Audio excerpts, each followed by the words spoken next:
Hello students, welcome to Magnet Brains. This is Vibhuti Khare. कैसे हैं आप सब लोग? कैसी चल रही है आपकी लर्निंग मैग्नेट ब्रेन्स के साथ? अब बच्चों, जैसा कि आपको पता है कि सीबीएसई ने आपके लिए कि आपके ऊपर एग्ज़ाम्स का प्रेशर ना आए, बर्डन ना आए, इसके लिए आप सबको एक सरप्राइज़ पैकेज दिया है। उस सरप्राइज़ पैकेज के अंदर सिलेबस आपका कम कर दिया है। थोड़ा बहुत नहीं, 30% सिलेबस कम कर दिया गया है।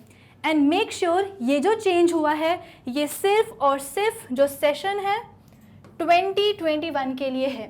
आगे आने वाले सेशंस के लिए क्या होने वाला है अभी तक इसकी कोई गाइडलाइन नहीं दी गई है।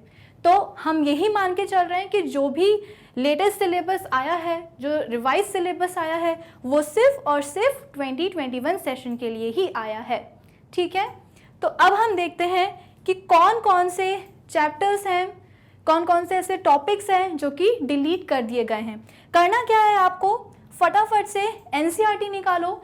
एनसीईआरटी के साथ साथ अपनी पेन, पेंसिल, मार्कर, व्हाटएवर जो भी निकालो और मेरे साथ साथ मार्क करते जाओ कि चैप्टर में कौन कौन से टॉपिक्स। कुछ चैप्टर ऐसे भी है जिनको कंप्लीटली हटा दिया गया है और कुछ ऐसे चैप्टर्स हैं जिसके अंदर कुछ टॉपिक्स को हटाया गया है। तो इंडेक्स में नहीं, जो मेन चैप्टर है उसमें आप साथ में मार्क करते जाइए, ताकि जब आप पढ़ने बैठो तो आपको वापस गूगल ना करना पड़े कि यार भूल गए कि ये चैप्टर एग्जाम में आने वाला है या नहीं आने वाला है। ठीक है, तो विद इन द चैप्टर्स आप मार्क करते जाइए कौन कौन से टॉपिक्स जो हटा दिए गए हैं एग्जामिनेशन के लिए। अब जैसा कि आपको पता है कि हमारा जो पूरा 9 सिलेबस है वो डिवाइडेड होता है 3 सेक्शन में। कौन कौन से? Chemistry, biology and physics. ठीक है, तो बच्चों मैं स्टार्ट करने वाली हूँ फर्स्ट सेक्शन से, जो कि है केमिस्ट्री। केमिस्ट्री में देखा जाए तो जो फर्स्ट चैप्टर है मैटर इन आवर सराउंडिंग, वो पूरा हटा दिया गया है। मैटर इन आवर सराउंडिंग में बेसिकली था क्या क्या, जो डिफरेंट स्टेट्स होते हैं मैटर के, ठीक है, सॉलिड, लिक्विड, गैसियस स्टेट, उन सबको हटा दिया गया है। फिर इसके बाद में जो कन्वर्जन होता है इन स्टेट्स का आपस में, सब्लिमेशन, इवेपोरेशन, कंडेंसेशन के थ्रू, वो सब कुछ हटा दिया गया। मतलब कि फर्स्ट चैप्टर जो है उसे कंप्लीटली रिमूव कर दिया गया है। आई गेस ये चैप्टर थोड़ा इजी भी है। ठीक है, मैटर की जो 3 स्टेट्स होती हैं, गैसियस, लिक्विड और सॉलिड, ये पता है हम सबको। इवेपोरेशन, सब्लिमेशन, कंडेंसेशन भी कुछ ऐसी प्रोसेसेस हैं जिनको हमने कुछ एग्जाम्पल्स के थ्रू ऑलरेडी पढ़ा हुआ है। तो अगर इस चैप्टर को हटाया गया है एग्जामिनेशन पॉइंट ऑफ व्यू से तो कोई बहुत बड़ी बात नहीं है। ठीक है, then comes the second chapter, is matter around us pure? I don't think so. इसमें कोई चेंज नहीं किया गया है। थैंकफुली इसमें किसी भी तरह का कोई डिस्टर्बेंस नहीं है, एज इट इज। एक भी टॉपिक नहीं हटाया गया है, पूरा का पूरा आपको पढ़ना है, एग्जाम में आएगा। थर्ड चैप्टर क्या है? Atoms and molecules. Fourth chapter, structure of atom. ये दोनों बहुत इंपॉर्टेंट टॉपिक है and I am really happy कि इनको बिल्कुल भी रिमूव नहीं किया गया है। सिंगल टॉपिक भी इसका डिलीट नहीं किया गया है। यानी कि सबसे पहले तो जो सेकेंड चैप्टर में आता है mixtures and compounds, heterogeneous, homogeneous solution, ये सब आपको पढ़ना है। फिर इसके बाद में एटम का जो स्ट्रक्चर आता है, एटम्स क्या होते हैं, उनके अंदर इलेक्ट्रॉन्स, प्रोटॉन्स, न्यूट्रॉन्स, ठीक है, आइसोटोप्स, मोल कंसेप्ट बहुत इंपॉर्टेंट है। मोल कंसेप्ट पे बहुत सारे न्यूमेरिकल्स बनते हैं। बहुत अच्छी बात है कि इन तीनों चैप्टर को बिल्कुल भी डिस्टर्ब नहीं किया गया है, एज इट इज़ आपको पढ़ना है। ठीक है, तो ये बहुत इंपॉर्टेंट चैप्टर्स हैं तीनों, इनको हमें पढ़ना है। फर्स्ट चैप्टर हटा दिया गया है पूरी तरीके से। फिर इसके बाद में नेक्स्ट सेशन की तरफ हम बढ़ते हैं, जो कि है बायोलॉजी। बायोलॉजी में the fundamental unit of life, इसमें कोई चेंज नहीं किया गया है। ये बहुत अच्छी बात है। क्यों भाई? जब हम बायोलॉजी की बात करते हैं तो उसमें सबसे पहले हम बात करेंगे प्लांट बॉडी के बारे में, एनिमल बॉडी के बारे में। तो जब तक आपको पता नहीं होगा कि प्लांट और एनिमल बॉडी बनी किस चीज़ की है, तब तक आपको उसमें इंटरेस्ट कैसे आएगा, है ना? तो ये जो चैप्टर है the fundamental unit of life, ये बहुत बेसिक चैप्टर है बायोलॉजी का, जिसमें कि आपको बताया जाता है कि भाई पूरी, चाहे वो लिविंग, कोई भी लिविंग बॉडी हो, चाहे वो प्लांट्स हो, एनिमल्स हो, वो सब सेल्स की बनी होती हैं। सेल के अंदर के जो ऑर्गेनल्स होते हैं, ठीक है, उनके बारे में बताया जाता है, बहुत डिटेल्ड डिस्क्रिप्शन दिया गया है। तो आई एम हैप्पी कि ये चैप्टर नहीं हटाया गया है, क्योंकि इस पर पूरी बायोलॉजी बेस्ड है। Then comes the second chapter, tissues. Tissues में भी थैंकफुली कोई चेंज नहीं किया गया है, एज इट इज़। ये आपको आपके एग्जाम में भी आएगा। एग्जाम में आएगा, ठीक है। अच्छी बात है क्योंकि टिश्यूज़ एक इंटरेस्टिंग चैप्टर है, ठीक है। इसमें आपको different types of animal tissues देखने को मिलते हैं। भाई हमने ये तो पढ़ लिया कि ह्यूमन बॉडी और प्लांट बॉडी बनती किससे, सेल से बनती है। सेल आपस में कंबाइन होकर के क्या बनाएंगे, टिश्यूज़ बनाएंगे। तो बेसिकली जो जितने भी लिविंग ऑर्गेनिज्म हैं उनका जो स्ट्रक्चरल ऑर्गेनाइजेशन है कि किस तरह से स्ट्रक्चर्स बने हैं, उस टॉपिक को डिफाइन करते हैं ये दोनों चैप्टर्स। तो इन दोनों चैप्टर्स में एक भी टॉपिक नहीं हटाया गया है, ठीक है। Then comes the third chapter, diversity in living organisms, and this is the huge change. पूरा चैप्टर हटा दिया गया है। आई मीन ये काफ़ी बड़ी चीज़ है कि पूरा का पूरा चैप्टर, कई बार बच्चे कंप्लेन करते हैं कि ये चैप्टर हमें समझ में नहीं आता, बहुत डिफ़िकल्ट लगता है, बहुत लेंदी है। बट मेरे हिसाब से ये चैप्टर इम्पॉर्टेंट है। क्यों? क्योंकि जो इतने डाइवर्स लिविंग ऑर्गेनिजम्स हैं, इसी चैप्टर के थ्रू उनसे आप फेमिलियर हो पाते हो। आपको पता चलता है कि भाई ह्यूमन बॉडी किस कैटेगरी में आती है, जो रेप्टाइल्स देखते हैं हम वो किस क्लास में आते हैं। यानी कि इस चैप्टर में दो चीज़ें इंपॉर्टेंट थी, प्लांट किंगडम और एनिमल किंगडम, जहाँ पे जो डाइवर्स ऑर्गेनिजम्स हमारे अर्थ में हैं उनके बारे में हम जानते हैं, उनका बॉडी ऑर्गेनाइजेशन जानते हैं, क्या क्या क्लासिफिकेशन किस बेसिस पे किया जाता है, जैसे कि 5 किंगडम क्लासिफिकेशन, वो पूरा का पूरा हटा दिया गया है, ठीक है। तो आई गेस ये एक बहुत ही इम्पॉर्टेंट चैप्टर था जो अब एग्ज़ाम में आपके नहीं पूछा जाएगा। Anyway, chapter 4, why do we fall ill, और इसमें कोई चेंज नहीं है। अच्छी बात है कि किसी भी तरह की, सबसे पहले तो इस चैप्टर में आपको हेल्थ पता होना चाहिए कि हेल्थ क्या होती है, कब हम बोलते हैं कि भाई जो सामने वाला पर्सन है वो डिसीज्ड है या नहीं, वो डिसीज़ उस तक कैसे पहुंची, टाइप्स ऑफ इन्फेक्शंस, ठीक है, टाइप्स ऑफ डिसीजेस, इन्फेक्शियस और नॉन इन्फेक्शियस, इसके बारे में उनसे हम प्रिवेंशन कैसे कर सकते हैं, उनका ट्रीटमेंट कैसे हो सकता है। तो ये एक अच्छा चैप्टर है, इंटरेस्टिंग टॉपिक है, मज़े आती है इसे पढ़ने में। तो ठीक है, इसमें कोई भी चेंज नहीं किया है, सिंगल टॉपिक भी नहीं हटाया गया है। चैप्टर 5, नेचुरल रिसोर्सेज, यहाँ पे आप कर लो इसको स्टार मार्क। क्यों? क्योंकि ये सिर्फ और सिर्फ आपके जो इंटरनल असेसमेंट है, यानी कि जो भी आपकी क्लास टेस्ट वगैरह होते हैं उसमें पूछा जाएगा। जो आपके एनुअल एग्जाम्स होते हैं उसमें ये चैप्टर बिल्कुल नहीं आएगा, ठीक है। तो इसलिए इसे कर लो आप स्टार मार्क।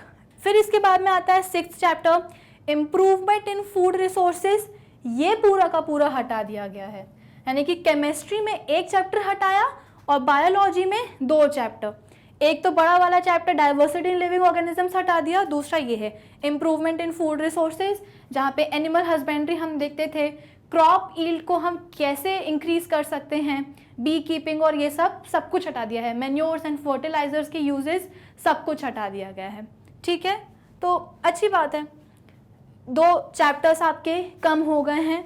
बाकी जो चैप्टर्स बचे हैं वो इंटरेस्टिंग भी हैं, जैसे कि नेचुरल रिसोर्सेज, इसमें बायोजियोकेमिकल साइकिल्स आती हैं, बहुत इंटरेस्टिंग टॉपिक है, स्कोरिंग भी होता है। एक बार समझ में आ जाए ना तो वो हमेशा याद रहेगा।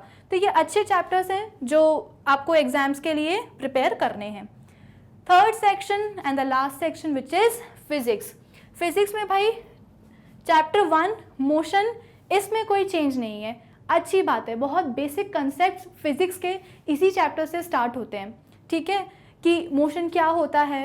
एक जैसे कि आपने केमिस्ट्री में हमने पढ़ा है कि मैटर की 3 स्टेट्स होती हैं, फिजिक्स में 2 स्टेट होती हैं, एक रेस्ट हो गया, एक मोशन हो गया, types of motion, speed, velocity, acceleration, और इसके बाद में आती हैं इक्वेशंस ऑफ मोशन, जो कि बहुत इंपॉर्टेंट टॉपिक है।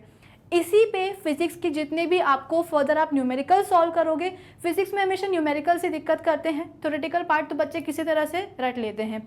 तो अगर आपको फिजिक्स में न्यूमेरिकल्स में स्कोर करना है तो जो इक्वेशंस ऑफ मोशन है ये बहुत इंपॉर्टेंट है। तो आई एम हैप्पी कि ये टॉपिक एज इट इज़ रखा गया है, कोई भी चेंज नहीं किया गया है। फिर इसके बाद में आता है 2nd chapter, force and laws of motion, and thankfully इसमें भी कोई चेंज नहीं किया है, एज इट इज़ पढ़ना है, ठीक है। फिर आता है ग्रेविटेशन।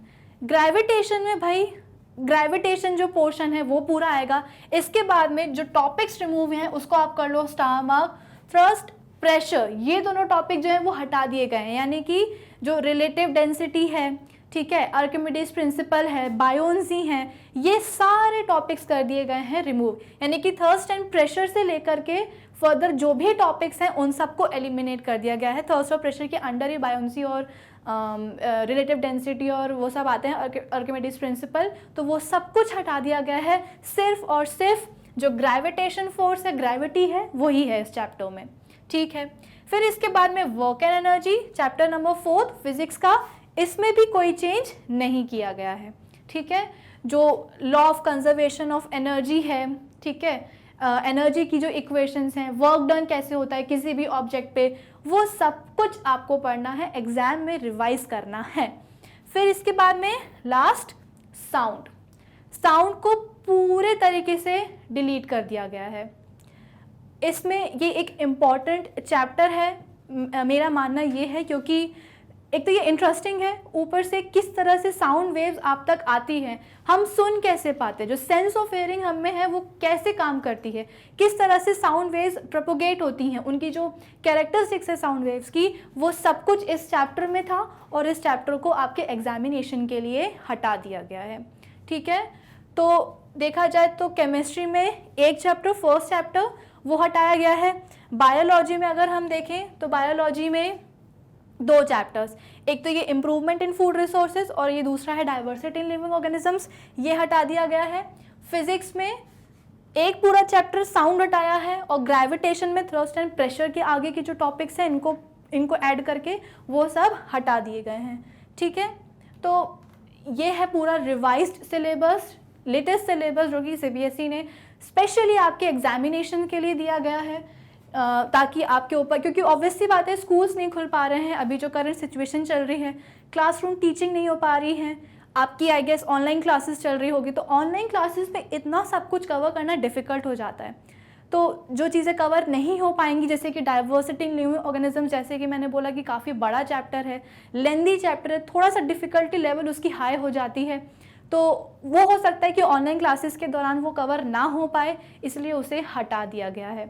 ठीक है, तो ऐसा नहीं है कि इन टॉपिक्स को या इन चैप्टर्स को हटाया गया है ताकि आपका सिलेबस जो है बहुत ज़्यादा था उसको कम करने के लिए, नहीं, ऐसा कुछ नहीं है। बस जो अभी करंट सिचुएशन चल रही है उसमें आपकी स्कूल क्लासरूम टीचिंग नहीं हो पा रही है, इस वजह से इन्हें हटाया गया है।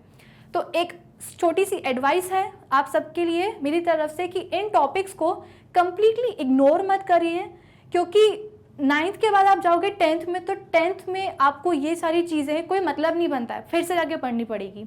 अभी आपके पास गोल्डन चांस है, अपॉर्चुनिटी है, टाइम है आपके पास, कहीं आने जाने में आपका टाइम वेस्ट नहीं हो रहा है, घर पे हो, तो जब आप पूरा चैप्टर पढ़ोगे तो साथ में जो डिलीटेड टॉपिक्स हैं उनको भी आप कंटिन्यूशन में पढ़ डालो। अभी पढ़ लोगे तो आगे रिवाइज करना रह जाएगा। ठीक है, एग्जामिनेशन टाइम पे बिल्कुल रिवाइज करने की ज़रूरत नहीं है, जब एग्जाम में आ ही नहीं रहा है तो क्यों पढ़े, लेकिन उस समय रिवाइज मत करना, लेकिन पढ़ते अभी से चलो, वरना जब आप 10th में जाओगे तो वापस 9th NCERT खोल के ये जो बेसिक चीज़ें हैं ना, ये सब आपको पढ़नी पड़ेगी। ठीक है, तो अभी से पढ़ते चलो ताकि आगे जाके दिक्कत ना हो। तो ये था क्लास 9th का रिवाइज्ड और latest syllabus. Class 9th biology completed है, क्लास 9th केमिस्ट्री कंप्लीटेड है, हम बहुत जल्द क्लास 9th फिजिक्स भी स्टार्ट करेंगे। ठीक है, तो इस लेटेस्ट सिलेबस को, रिवाइज सिलेबस को फॉलो करिए और बहुत अच्छा स्कोर करिए। Thank you for watching.